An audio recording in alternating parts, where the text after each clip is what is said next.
Hola chicos, ¿se animan a desplazarse como animales? Ahora vamos a brincar como un canguro, bien alto, alto, alto. A ver si sale.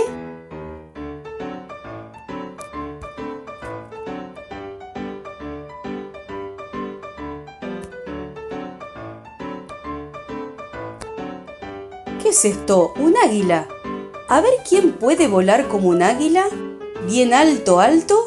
Esto me parece que es difícil, ¿eh?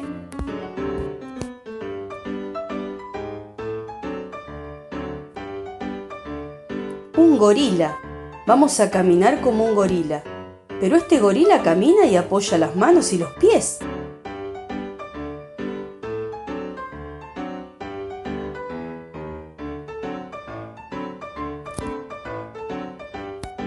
Reptar como una serpiente, al ras del suelo.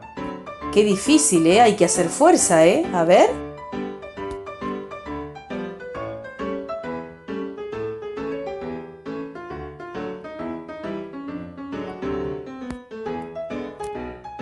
Un león, qué miedo.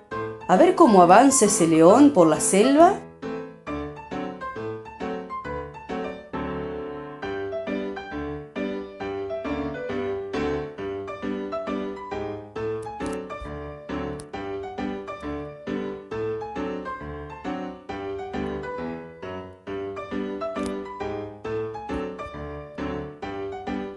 Un dinosaurio. Este dinosaurio sí que es grande y alto. Y pisa re fuerte. A ver qué ruido hace ese dinosaurio cuando pisa en el suelo.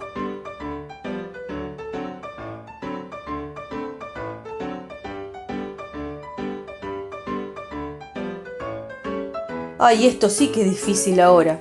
Caminar como un cangrejo. Pero ese cangrejo, ¿cómo hace? Camina de espaldas.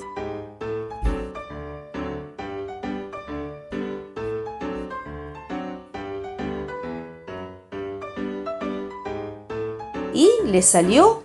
¿Pudieron caminar como los animales?